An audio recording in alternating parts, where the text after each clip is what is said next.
the high-level panel report had quite a number of recommendations that were found consensus among all the members, and we've discussed 3 of those in the last days on transformation, on protected areas and communities in the private sector, and earlier this week on a hunting standard. This topic, what to do about rhinos, if you will, and the topic we'll discuss on Tuesday, what to do about lions, there wasn't a consensus. Part of the group thought that the way forward is to reverse the trend on intensive management of rhinos to move towards more of a rewilding. And then part of the high-level panel felt that we should establish a legal trade, specifically focused, of course, on rhino horn through CITES mechanisms. So since then, the ministers come out with a draft policy document, which has 2 objectives that are particularly relevant to this. One is to reverse domestication and intensification of rhino management. So the wild management should be rewilded, I guess you could say. And the second one is, under the current conditions at the moment, not to go forward with opening up trade in rhino horn. So neither not putting an end to the rhino horn trade, but this is not the time for it, and not stopping rhino management and rhino ranching, but looking at the conditions of it. So there's quite a few topics there, and then one that we will also come to is the topic of stockpiles. But before I bang on more, let me ask Derek if you could just introduce yourself and just say a few words. We've got a whole session here with other folks. So Derek and I love to talk, so I'm trying to encourage him and me to talk less. So Derek, you're up. A few minutes to kick us off. Thank you, Frank. I promise I won't take more than 5 to 10. But real quick, can we just open that invitation I had earlier back up? The person who we thought was impersonating me actually is somebody I sent the invite to. So if you could unblock them, please. They do want to participate. We had 2 Dereks on a few minutes ago. That's the confusion. I thought it was an imposter, but it's actually a friend. Sorry about that. So a lot of people on the call know me already. I'll try to keep the intro brief. I'm a former legal academic. I've got a history in global strategy and economics. I was fortunate in business. I chose several years ago to put everything I ever earned into saving the rhino. So my wife, daughters, and I own and operate one of the larger private rhino reserves. We've got several hundred rhino on a couple thousand acres, well, couple thousand hectares in Limpopo. Very wild land, wild Africa, populated with a number of other animal species. I've served as the CITES legal advisor to 2 former secretaries general. I now serve in WRSA's Rhino Working Group. Also, obviously, deeply involved in efforts to bring formerly disadvantaged communities into the private rhino conservation space, including work with several people on the call today. So anyway, that's enough about me. Let's talk about the high-level panel stuff. I think it's really important to recognize that the HLP outlined a number of goals and objectives that we can all get behind. Things like saving the rhino, keeping them wild, ensuring that they're always treated with respect, empathy, kindness, and perhaps most importantly, they highlighted the goal of improving inclusivity in the sector, ensuring that previously excluded communities be given the opportunity to play a bigger, much bigger role and to enjoy the benefits of any success. And these are outstanding goals. The problem with the HLP process is that they opted not to engage in any meaningful way with those of us who actually do this work and who could have shared with them important insights necessary to craft thoughtful processes. We could also have helped them understand the work that is already being done on things like improving inclusivity for communities. So in the absence of such meaningful engagement, we ended up with a set of policy proposals that go against the science, that violate basic principles of conservation, and will end up hurting the communities they hoped to help. The challenge we have is to get the science and insights back up to the front of the conversation in the hope that we can all work together towards the outcomes we seek instead of tearing each other apart, which is kind of where we may end up if we don't pull this together. These are complicated issues. An hour today is going to get the conversation started. It's not going to get us anywhere near to the outcome that serves the animals we want to protect, nor the communities we want to help. And so I'm hoping, Frank, that we can convince AWEI to host and mediate a set of full-day workshops that bring the key stakeholders together to discuss these issues in a more meaningful way. Having said that, and with the noise of the lawn service in the background, let's dive into the questions you asked us to address, and let's start by getting some key facts in front of us. First of all, captive breeding, in inverted commas, is a defined legal term created by CITES. It is not the insulting nonsense mentioned in the high-level report. So be clear, The high-level report wants to weaponize the language of captive breeding and pretend that it means animals in cages or animals being treated cruelly, and that's simply not true. The term captive breeding, legally defined by CITES, identifies those operations that are legally permitted to trade in the most endangered species, specifically because their work in breeding is contributing to the increase in the numbers of the species and to the protection of those animals in the wild that are now shielded from commercial utilization. It is, in fact, the gold standard of conservation. In South Africa, to be clear, to qualify as a captive breeding operation for rhino, you have to meet rigorous requirements established by actual real-life scientists from SANBI, some of whom are on this call today. It means that you keep rhino in as wild a state and as wild an environment as possible, while simply protecting them from harm. And I want to be very specific. I want to read some of the minimum criteria for captive breeding of white rhinoceros from these requirements set out by scientists, not policymakers. 1, to ensure that semi-intensively managed rhinos remain behaviorally and genetically similar to wild rhinos. 2, to prevent any actions that lead to domestication of the species. 3, to enhance the conservation of the species' genetic diversity.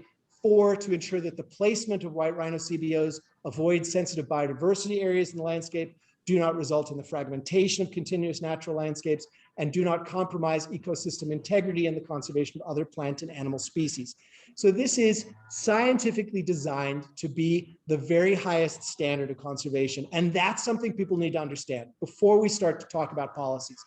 Frank, you didn't want me to show video of the reserve on the call, but you did offer kindly to make it available on the website, and I'll send it so it can be posted. And anyone who watches that will see that the animals roam entirely free on thousands of hectares of wild African land with an entirely natural ecosystem. They breed when they want, with whatever they want. They eat what they want. They're just as wild as any other rhino in Kruger. They're much wilder, in fact, than rhino kept on private phototourism reserves, where they become obviously habituated to human observation.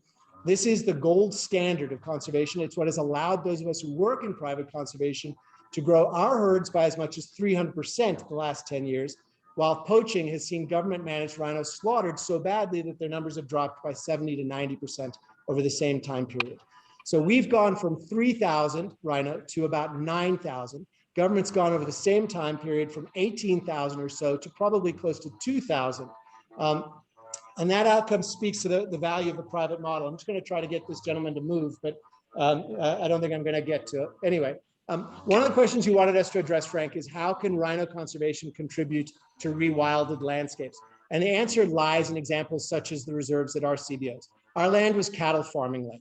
When the reserve was created for rhino, we had to return it to a natural state with natural vegetation. It's now a beautiful African landscape with a host of other endangered species who have a home, free home, simply because we wanted to protect rhino. So we've got 12 leopards on the reserve at the moment. We've got hundreds, if not more, pangolin on the reserve. We don't do anything to protect them. We don't have to, because they get a home simply because we're protecting the rhino. So we've saved a wide abundance of species and ecosystems, even as we focus on only one key species. Second thing I want everybody to understand, we all know that horn trimming is done regularly by everybody in this space, even Kruger, to help keep the animals safe. Let's remember this. It causes no pain or harm. It grows back constantly, repeatedly, quickly. We have to do it to keep rhino from killing each other. So we've never lost a rhino to poaching in our reserve, never, not once. But we lost 5 in the first year because they killed each other. And that's the primary purpose of the horn in the wild, is they use it to kill each other. They kill each other more commonly than any other African mammal will do. So if you're trying to save rhino from extinction, the first thing you have to do is protect them from poachers, second from each other. So we have this waste product that piles up every single year. And we can either throw that away or we can put it to good use. We produce across Southern Africa, South Africa and Namibia primarily, 14 tons a year of this waste product. We have another 90 tons in storage. That means we could, if we wanted to, give away 7 times more horn to Asian markets than the poachers have ever managed to ship out in even the worst year of poaching in this country. And all of that without another animal ever being hurt again. Or, crazy idea, we can sell it, generate over, wait for it, R1 trillion of foreign currency for this country and destroy the business of poaching forever. Now, those estimates come not from me, but from the top 2 economists in the country, Drs. Azar Jammine of Econometrics, Davi Rutt of the Efficient Group. 70% of that R1 trillion would go to government, where, please God, it could be used for hospitals, schools, homes, and much more to help South Africa's poorest citizens. 30% would go directly to conservation. And most importantly, none of it would any longer go to the criminal syndicates that have decimated our rhino. The last point. Derek, let me stop you there for a second, because you've jumped into two topics there, and they're both very important topics. One, you've gone into the rationale for the trade, but the first one on the wilderness, I think I wanted to spend a minute on it. And that is that it was very interesting in both the high-level panel report and the draft policy position, that the concept of wilderness or wildness of an area is on the agenda, if you will. It's something people are thinking about. Now, I know that folks at 𝐬𝐵, Jeanette, I think is on the call, has been involved with this. Matthew Child have been trying to work up some type of a standard to be able to sort of assess the wilderness of this. And it seems that maybe one of the areas where we can find common ground is to not so much look at the regulations, but look at how people can actually, look at these, look at these estates and say, are they wild enough, or are they wilded? Is it wild ranching, or is it actually, factory farmed ranching, if you will, to take an extreme? So I think that, first of all, let's just do that. We'll come back to the trade story later. I mean, there's a case for trade that we know about, but the policy document right now says not trade now. They want to get, if you will, the industry in a better position to make a case. And one of those things is the perception or an understanding of to what extent does the industry contribute to landscape conservation, as you said. Let me come back to you, Derek, because Kgomotso's just shown up. Oh, I love Zoom. It's so hard to get onto it. Our second principal speaker is Kgomotso Mafai, and I'll come back to you, Derek. Don't worry. And Kgomotso Mafai is, are you there? I'm here. I'm here. How are you? Sorry about that you weren't able to get in, but you're here now. Welcome. But I'm here now, and I'm grateful. Thank you. What Kgomotso's just quickly is on the board of WRSA. He's a marketing specialist, and I'm absolutely thrilled that WRSA has somebody doing marketing now, and it ties in very closely with this topic, because one of the concerns is how South Africa can better explain and position its practices, not just internationally, but importantly on this topic of rhinos, to across the continent to other African countries, to be able to present, if you will, a good face forward, a good image of what's actually being done here in the private community and public sector with respect to rhino conservation. And through that, in better positioning, hopefully come to a common position on the continent on how to move forward and open up trade for all the good benefits that Derek has just talked about. Kgomotso, would you like to quickly say a few words about the topic? By all means, thank you very much, everyone. Sorry to keep everyone waiting. I struggled a bit here with some gremlins, but I'm glad to be online now. Welcome. I'm actually glad to be having this conversation. Just a quick background. I've been part of wildlife ranching. I'm still a young one. I've only been here for about 6 years. A lot of growing in that period. Always had a passion for wildlife, and when I realized there's a commercial opportunity in there, it only made sense, because now I could actually have the joining of a lifestyle factor and the ability to provide. I'm also in manufacturing. So I spent, I'd say, 60% of my time in Johannesburg in a manufacturing business. So I really am all about South Africans doing it for themselves. And it kind of made sense for me to, when I got the opportunity to do the marketing for WRSA, it was great. And I'll tell you why. I think first things first, we have a scenario where I feel that there's a side that's doing more marketing than the other. And it's driving a lot of public perception of what we actually do. A lot of people, I mean, as much as I don't personally have any rhino, or I'd love to, but there's so much opportunity for the struggles that we're facing here in our country. And I feel the argument is really, if we're saying we're trying to save the rhino, and farmers who've been raising rhino for all these years, and actually have seen their numbers double and then triple over a 10-year period. Clearly, I've got that formula right. And I feel it's being done here in South Africa, right? So for me, it would have made more sense that if there's a working model, why break a working model and come with one where we've seen in the same country, rhinos dropping like flies due to poaching, right? So the wildlife branches are saying, we have a way to look after these animals. It's getting bloody expensive because there's no return for us doing so. Mind my French there, sorry, but that's what they say. You know, it's what we say as farmers, that, you know, we'd like to keep rhino, but the security and the risk that it comes with is just getting so high. And there's so many, I just feel there's no dialogue that's taking place between all the stakeholders, almost as if the rules are brought forward, and before we know it, we're on our back foot trying to explain what we do. And that's something I'm trying to turn around, because I honestly feel that there's a lot that we can do in partnership between farmers and our surrounding communities. They'll benefit far more by communicating the right message than being on the back foot and people having perceptions of what we do. Great, fabulous. Let me just sort of summarize one part of what you're saying and move on to the second part and get both Derek and Kgomotso and other people welcome to put in the chat and raise hands over the next 40 minutes of our talk. The perception and understanding communication is really important. When Derek was talking about captive breeding, yes, that is a CITES term, and it's a technical term. It's not an emotive term. But you can think in South Africa, we used to say game farming, and now we say wildlife ranching, because game farming was a little bit different sound to it. So there is a need to get the language right and communicate. And one of the topics, as we just said, is this whole issue of what is the landscape benefit, if you will, the conservation biodiversity benefit of a quote captive breeding ranching operation. A second concern, and in South Africa it's talked about as transformation, is as a big issue, but in other parts of the continent the word may not be transformation, but there is a concern about elite capture. There is a concern about a lack of inclusion. If you take an East African country, they may say, well, if we open up the rhino horn business, only the fat cats are going to be in it and all of us poor folks are in trouble.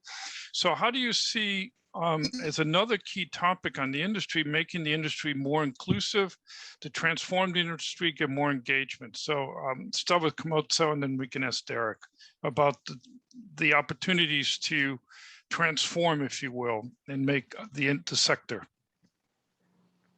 Interesting thing about this question is that we've always had a bit of discomfort in this country when it comes to public-private type of partnerships. And I think that's what's put us in this situation where we are in a stalemate, and what certain farmers are doing privately on their farms for their employees is not being discussed across the board, right? So what's actually happening now is that if instead of discussing whether rhino horn trade should be legalized or not, government had come to farming and said, if we were to legalize rhino horn trade, what would be the benefits to your local communities, and gave the farmers the opportunity to communicate what they're doing or what they're willing to do. And I'd always mentioned previously that besides the fact that, I mean, once you start tracing horns going across the border, you have serial numbers and so forth, because the trade is going to continue, right? Whether legally or illegally. Unfortunately, our rhinos are going to get butchered until we sort the situation out. Now, what I'm saying right now is that once we can get to a stage where we as the farmers can communicate what we plan to do for our surrounding communities, and we rather gauge the merits of that versus can we trade rhino horn or not? I just feel the arguments are just worlds apart. Okay, now it's very interesting. Derek, I know I said I'd call on you next, but I saw Esther had her hand up, and she may speak more eloquently than you and I can on this topic. Esther, do you want to come on? I just saw you raise your hand when Kgomotso was speaking. Thank you very much, Francis. Esther Netshivhongweni from African Community Conservationists. I was in your fireside chat, the very first one. Welcome back. Touching the inclusivity and also transformation of the wildlife in the country. They always say it's a catch-22 situation. For us to do, to practice transformation when it comes to the rhino sector, it's going to be tough because currently we are not able to trade. We're not making money. But I'm on the other side. I'm more on the communities. I work with communities. Our organization coordinates community wildlife projects. Now, I have seen rhino farmers who are ready, even during this current difficult situation, who are ready to work with communities. They are not waiting to make money. They are not waiting to say, this is what we can do if the government is to give us 1, 2, 3, 4. They are saying, for wildlife sector to survive, animals are there with all the challenges. Can we together join hands and do something about it? I will be able to talk to you as an institute, Francis, somewhere in August, between August and September. Because there are a number of initiatives where, as African community conservationists, especially from the rhino sector, which we have started, which will really blow the minds of many who are still saying, for us to be able to grow the rhino sector, we need to be allowed to do 1, 2, 3, 4. It will be another way around, whereby communities will be able to say, rhino sector is alive. We want 1, 2, 3, 4 from the government as communities for it to continue to be alive. I'm very impressed when it comes to the initiative that we have started with some of the rhino farmers, even though I'm not at a level where we can, it will be prematurely for me to be able to announce what we'll be doing, but the initiative is underway. In terms of transformation, transformation does not need for us to have the wilderness part, which the HL panel has already indicated. We as communities, we do have vast of lands to grow these rhinos. And we've seen the current South African model works. I think Dirk Lewitton has already indicated the statistics where they grow rhinos from very few numbers to the highest numbers. So it means South African models work. And when you visit, because sometimes it's good to talk about breeding rhino in captivity, this captivity term, I don't even want to hear about it because I have spent time visiting rhino breeders. I've never seen a rhino in captivity. All our rhinos in South Africa, when you are visiting that breeding farm, for you to meet a rhino, you must be ready to drive almost the whole day trying to find where the rhino is.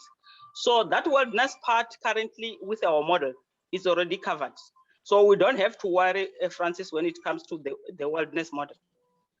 As a country, we are currently doing well. Thank you. Thank you, Esther. That's very, very interesting. The hint of initiatives underway is exciting.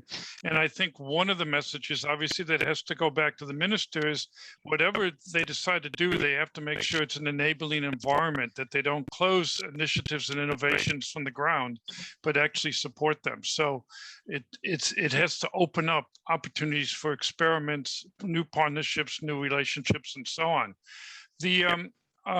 Derek, from you as a farmer, just a minute on the transformation story. I'll say the thing you least expect me to say. I have nothing more to add. I think Kgomotso and Esther covered it beautifully.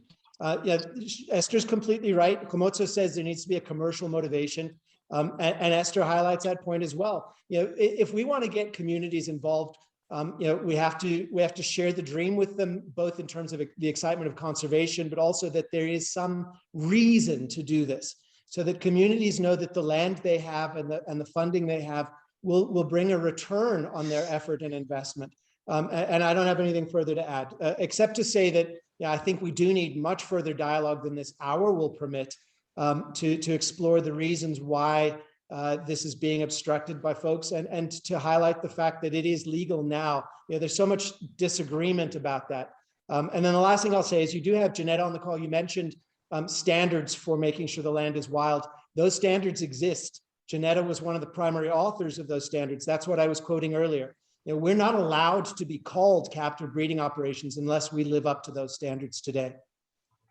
Okay, fabulous. Okay, so we've touched on wildlife and we've touched on transformation. Both of those topics, like Derek said, are much more than a 1-hour discussion.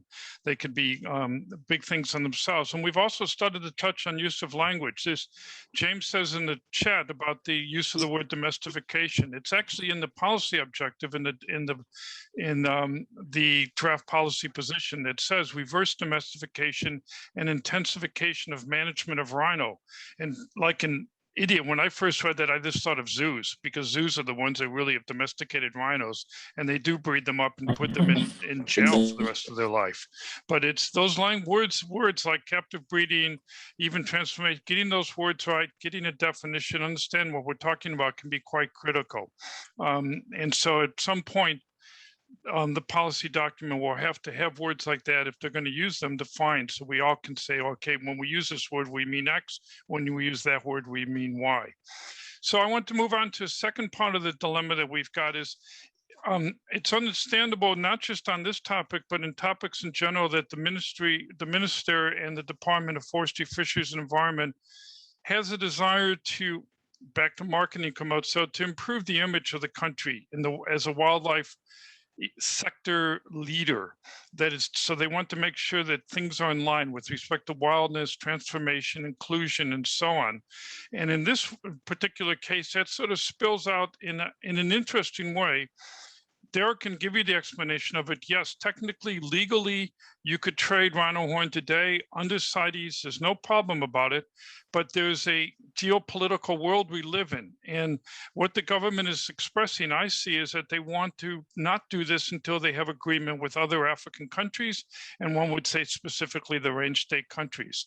So a second question could be is, how could we address the current situation so that it could help to develop a feasible proposal to CITES, which other range states from Kenya to Zimbabwe to Namibia to Tanzania and so on, and I guess now Rwanda, because they got 5 South African rhinos up there, could be involved in. And so what are some of the steps to move towards a collaborative approach among African range states to eventually open up not a unilateral, but a multilateral agreement on trade?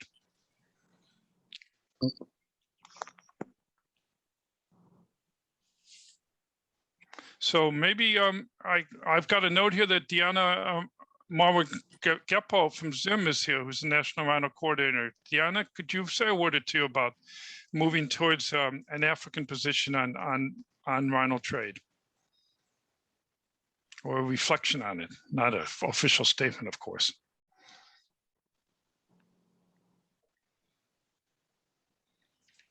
Nope. Anybody else comment on it?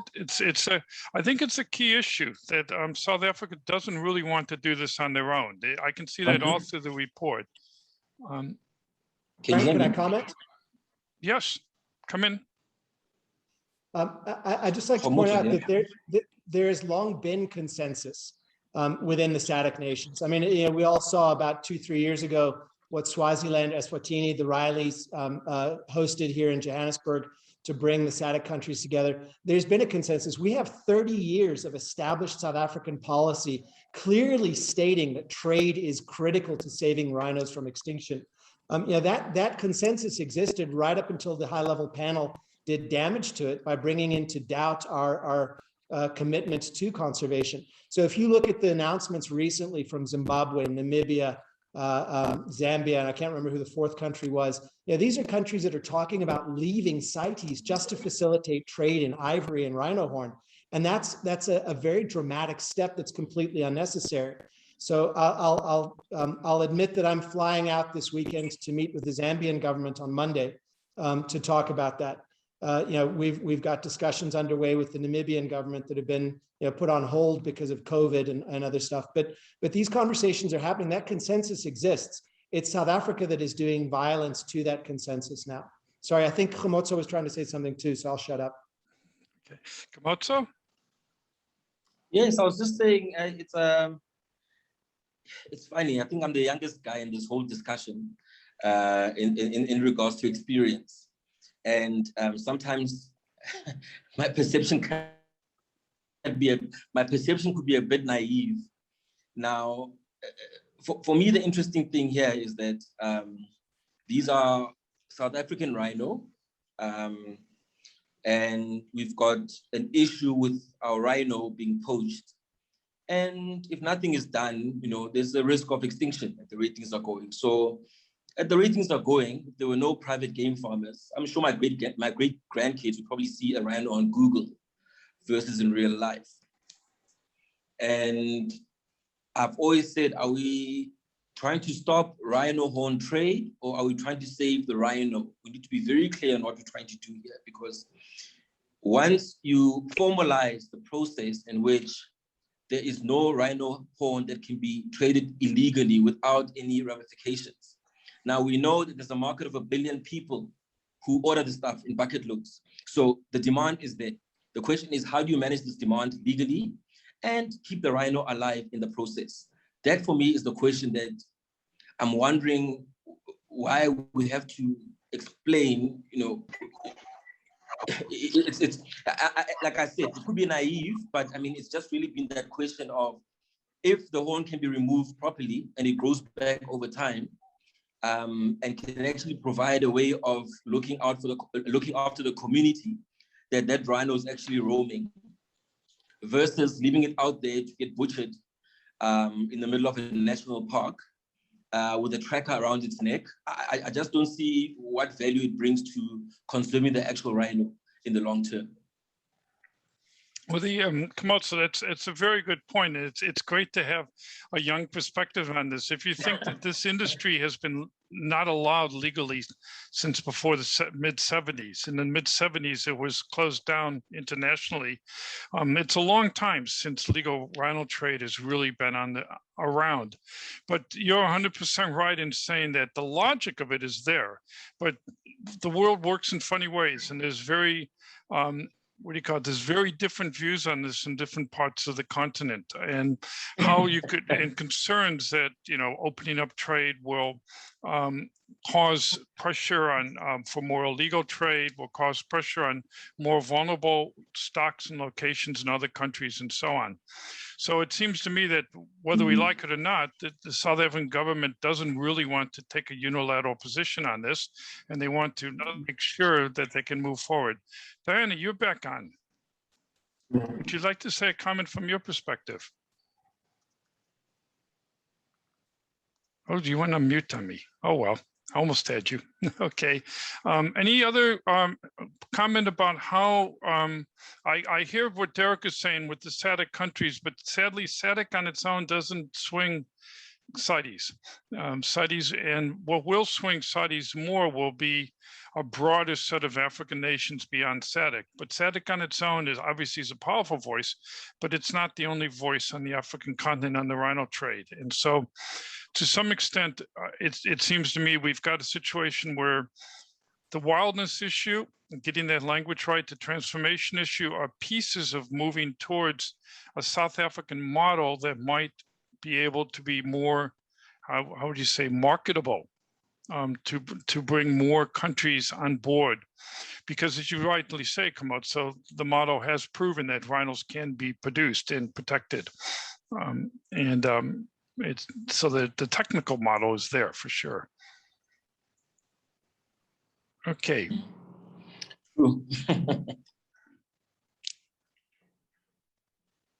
So that's maybe some of the homework Kgomotso is marketing for WRSA, is to see if we can get private sector helping with the government to figure out how to move a dialogue forward on the continent and bring more consensus around the continent on this topic.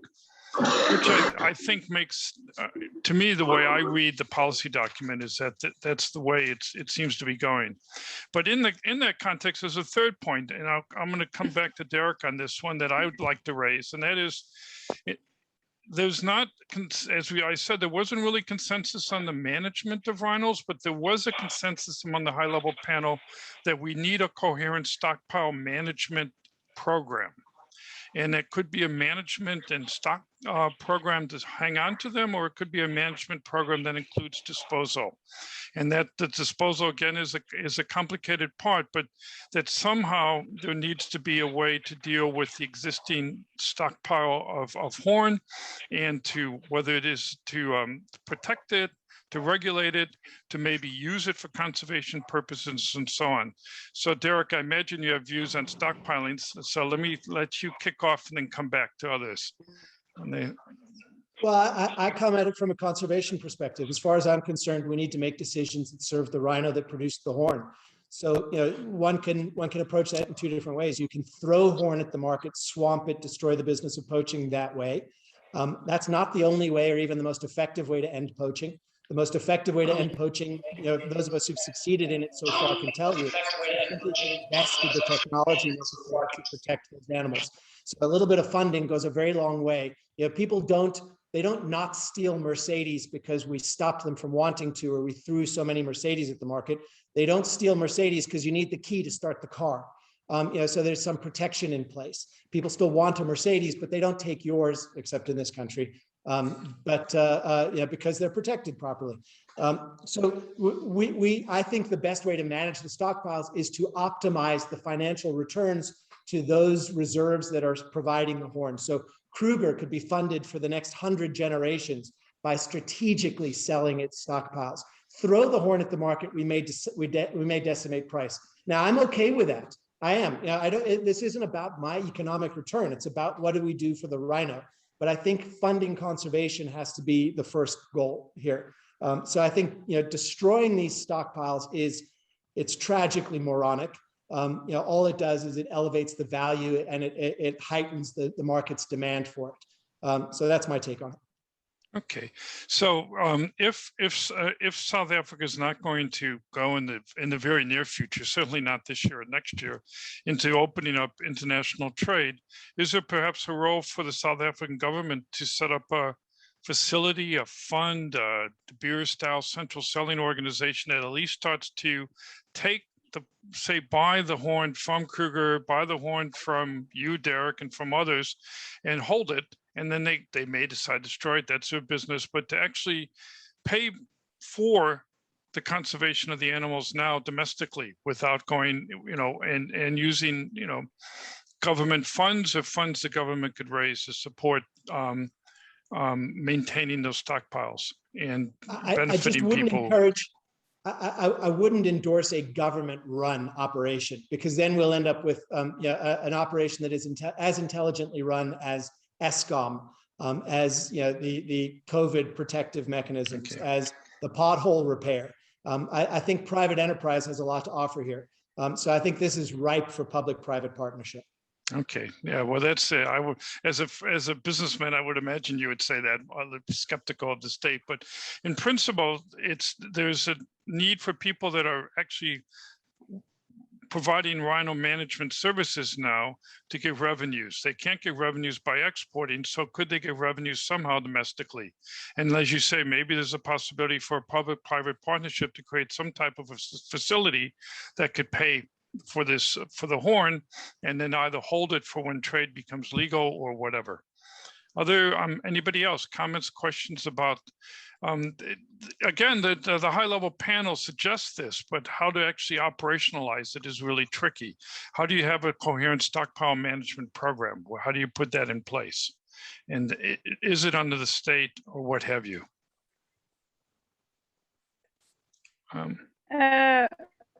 Esther, yes. I don't want to answer your question as a former member of the HLP, but it's a very interesting question. It's about minority and the majority discussions in the HLP. But for me, coming from the wildlife industry, coming from the communities who live side by side with this wild life animals, I don't think it's making a lot of sense for us to think of trading or not trading. I don't think that's the question. The question is, how do we ensure that we continue to enjoy wildlife space together with these rhinos without finishing them all, without damaging our environment, without also upsetting communities on the side, to try and minimize wildlife-human conflict. And for us to be able to balance the two, meaning the wildlife, including communities who live with this wildlife, it's very easy. We have to be able to trade. There's no question about it. I'm very appreciative and I'm very, very passionate with the project that we're about to get involved with. I was told they are called rhino custodians, not rhino farmers. I have to get used to that. I think it's important to realize that it's not whether to trade or not to trade. For us to be able to take our communities forward, for us to be able to protect the wildlife, we have to trade. It's not about whether or not. It's not about a political decision. It's about weighing the facts. We still need to see these rhinos in the coming centuries. Our grandkids will be very happy to see that we have protected them. They're still there. But if we are to say we are no longer going to trade with rhinos, chances are that in the next 5 years, South Africa will no longer be having even a single rhino. And we must blame ourselves. And some of us who are not prepared to say that during our time, we lost all the rhinos. And when you look at the mistakes that we did as a nation, those mistakes were not supposed to be practiced. So it's better to move towards the direction where one will be able to save the rhinos. And secondly, our communities will be able to live with these wild animals without challenges, without thinking of killing them. Thank you. Okay, thank you. There's a great chat going on the side, and like Derek, I'm struggling with being on the call and also following the chat. I could maybe put my screen and go on mute. Let me, Pelham, I see you on. Let me bring in Janetta first, and then because we were talking first about the biodiversity benefits of this, and then Pelham, I'm definitely going to come back to you. Janetta? Thank you, Frank. Good afternoon, everyone. I think there's a couple of things for me, and this is an amazing chat. I'm very excited about it. So going back to your wildness, Frank, I think also we always need to remember a balance.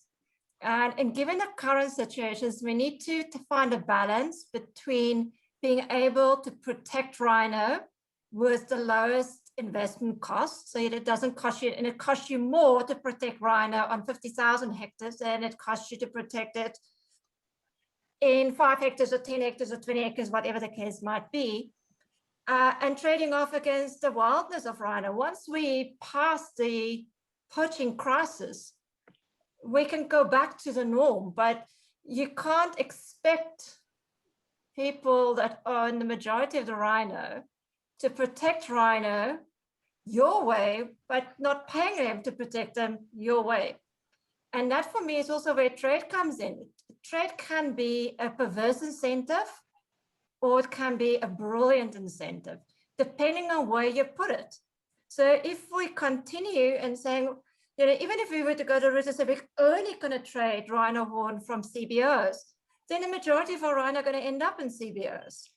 If we allow trade from wild populations, then we're likely going to see a shift towards more wild populations. And hopefully by doing that, as a lot of the discussions have shown, I've kind of indicated, we might actually relieve some of the poaching pressure we're currently seeing by having actual trade in the species. And then I think the last thing as well around wildness for me is it so important that every rhino in South Africa have to be a wild rhino. Is our objective in South Africa conserving rhino only, or is our objective biodiversity conservation? And sometimes by sacrificing a few individuals, you're gaining a lot of biodiversity protection. I would hate to see the majority of our rhino in, in smaller enclosures. But if that makes a property viable, having a few rhino, and that property then protects other vulnerable species, cycads, succulents, is it not worth sacrificing 5 rhino? And is there not another way of looking at these rhinos, saying, well, maybe we should be looking at a meta-population management system, rather saying, take all CBOs away and rewilding all of them, put them in. The only place we want to see wild animals is big wild spaces. And can we practically do that in South Africa? Is it implementable? And at what cost? Thanks, Frank.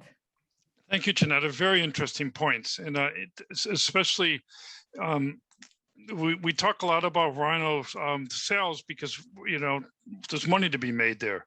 But rhino management and different types of rhino management regimes have real cost implications. And as you say, rewilding in a sense of large landscapes with rhinos spreading around can be much more expensive. And so thinking of the cost of these models is really important. We've got a few minutes left. Pelham, I'm going to come to you now. But Annette, you were also doing some back and forth in the chats, and it would be nice to give you a voice too, if that's possible. So after Pelham, Annette, if you'd like to come on, that would be great. Pelham, can you say a few words? Frank. Thank you. You're on twice, so I can't see which way. Oh, there you are, down there as well. Okay, there we go. All right. Well, thanks for that. So afternoon, everybody. As with any policy document that is prepared, I think before it gets released, one should always sit back, ponder the document and ask yourself the question, so what are the unintended consequences that may arise from any policy or position? And I think, sadly, this aspect was overlooked. So let's go back one step. Any process such as what we've seen in a high-level panel should primarily start at looking at, and what does it require to reduce pressure on the wild population? I'm referring to obviously poaching pressure and the illegal killing of rhino. We want our rhino to be breeding prolifically, spreading in their range states, and just being happy rhino. That should be our starting point. The other aspect I wish to highlight is that we end up with this terrible polarization where ultimately we also have to respect sovereign rights, as in national rights, as well as the rights of individual owners and business opportunities. So the minister, in our meeting with her about a month ago, very clearly stated that the private sector had to be part of the solution. Now, again, looking at this from a slightly different angle, we have to talk about sustainable utilization. What has come across very clearly from various dialogues is that there's a very differing definition on what does sustainable utilization actually mean. And I think also we have to recognize the fact that if one member of a community wishes to enjoy hunting, for example, as you have in reserves to the west of Kruger National Park, there's no reason to ostracize and distance yourself from that particular reserve, whilst another reserve, also to the west of Kruger Park, does not support hunting. That is their commercial and right to do so. So therefore, owners should not be the us and the them, but we are all ultimately rhino protectionists and custodians with a lot of skin in the game, and we are very, very committed. And this is where our frustration comes, because the conservation dialogue gets distracted by those who in fact have no commercial investment in rhino, but in fact are pulling us in the wrong direction, and that includes states. Whilst I'm speaking, the aspect of stockpile destruction, in one word, is simply idiotic. It doesn't work. It's a media stunt, and it certainly will not reduce poaching pressure of animals, of rhino whatsoever. And it's interesting to note that option 3, as was described in the committee of inquiry, very clearly stated that stockpile destruction was not a solution. But yet, sadly, the high-level panel in their report spoke about solution option 3, but chose to ignore the recommendations of that working group. So, in conclusion, we as industry find it a terrible document. Sadly, the private sector were not adequately consulted. It is very, very clear that the report lacks a lot of critical content and document. And to be honest with you, this may sound offensive to certain people who participated, but I think the document should be torn up. And in fact, the process should be started from scratch, because it is legally indefensible, and it will not achieve any kind of meaningful conservation success. Thank you. Thank you, Pelham. It was good to have your point of view. I think what we certainly have is a document that was made in a time which was not an easy time for people to meet, and I think that I wish that even us, there's 50 some of us on this call, if we could spend a couple days in a room with all the brain power in this car, I certainly think we can sort it out. But I think that the game plan going forward is to look for the opportunities for the government to provide, as I said earlier, an enabling environment, and to look at how the industry can reposition itself. And yes, indeed, get the voice for the private sector, get the voice for communities, and so on. Annette, do you want you to say a couple words on that, because you've been talking a little bit about the impact on the illegal trade and so on. So if I could just have a minute from you, and then I'm going to let Derek and Kgomotso give a couple final comments.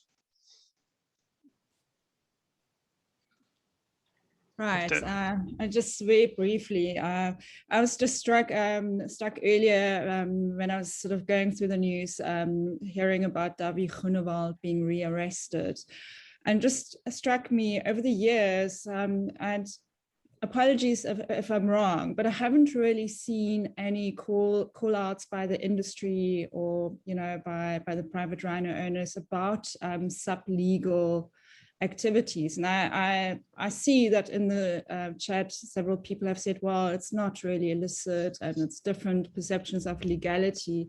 I think it would be important to have a conversation about that. I mean, I did a lot of work on illegality and legality with regards to rhino poaching, and back in about 10 years ago, I came up with this notion of contested illegality. That's, different people along the supply chain don't accept the label of legality or illegality.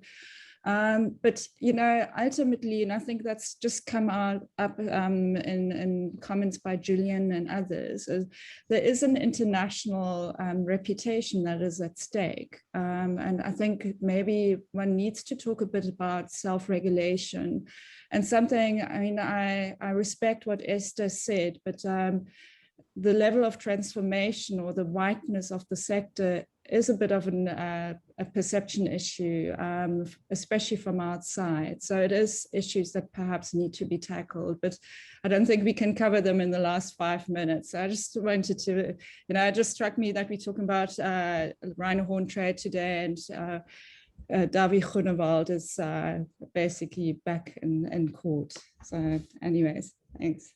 Perfect, Annette. I mean, that was an absolutely excellent intervention, because as Stephen had also said, that the whole poaching is a key part of the problem here, but getting common ground and understanding what's legal, what's illegal, getting that governance right is really, really critical, and getting the, and from that, getting, if you will, the South African House in order to present itself as a model country for conservation on the continent is critically important. I mean, perceptions are really, really important in this game globally. They're important for political reasons, for markets, for employment, for growth, etc. Okay, we've only got a couple minutes left. We certainly didn't solve all the problems in 1 hour, so we thought we wouldn't. But at least we got the conversation going. It's a complicated topic. It's got a lot of dimensions that are technical and scientific, a lot of them that are cultural and social, a lot of them that are political and private sector. And I am sympathetic that more work needs to be done on this topic. I think we have a lot of good information in the HLP report, but certainly there's a lot of work to pull these pieces together, and there needs to be more technical work on issues like the rewilding, transformation, governance, law, and so on, and eventually, as the current proposal says, to find a position where the country could go forward and open up a trade in rhino, international trade in rhino horn. But there's a lot of work to be done. So, Derek, we've got you got 1 minute or 45 seconds. I just want to thank you guys for organizing this and repeat my call and plea that you'll maybe organize something more substantive. I think we've touched on, but not closed out any of these issues. I think there are good answers to all of these questions. What Annette has raised, I'd love to talk about for hours. And I think we need to create that space so that those issues can be teased out properly, and informed dialogue can lead to informed policy. So please, I hope you guys will rise to that challenge and help us all out by creating the space. And yeah, definitely. Okay, Kgomotso, last couple comments. Yes, very quickly. Thank you once again. Very insightful hearing everyone's views today. I think in closing, I just feel as South Africa, we have to be very decisive as to the way forward, because unless you're clear what objective you're chasing, we're going to just keep chasing our tails for another 10 years. It's very clear what rhino horn trade will do for our communities. What needs to be done is for it to be communicated to the same communities, and for the direction that we take going forward to actually be very clear as to how it's going to work for everybody, versus discussing whether it's going to happen or not. It should be, when it happens, here's the value, and that's it. Okay, thank you very much. This topic is, as Derek just said, we've just sort of touched the surface on things. We didn't actually even succeed in being as inclusive as we would have liked to have been. There were people on the call from organizations like Born Free Foundation that I should have called on. I didn't. I've run out of time. I see Holly is here from Kenya, and I would have loved to have had Holly's take on what discussions are going on in Kenya. So we have, what do you call it? We have a lot more to discuss, but I think what we did lay out was that trade is, many people are in favor of trade and interested in trade, but trade is going to have to be based on getting the house in order. And that has biodiversity sides to it, empowerment sides to it, transformation sides to it, corruption sides to it, and so on and so forth. So there is work to be done. And let's hope that the minister's policy going forward is going to enable people to come up with approaches and work on these topics. So just on behalf of the African Wildlife Economy Institute, and we're working closely on this with the Oppenheimer Generations Research and Conservation Group. Together, we're looking at how do we actually expand and expand research on this topic, get more academics involved, legal people, business people, governance people, and so on, because these issues are more than just science. Thank you very much for joining. And if you want to have come for the 5th one on Tuesday, which will be our last of this series, we're going to try and tackle lions for an hour on Tuesday at the same time. Thanks, everybody. Really enjoyed having you on the call. Thank you so much. Thanks, Kgomotso. Thanks, Derek. Thank you.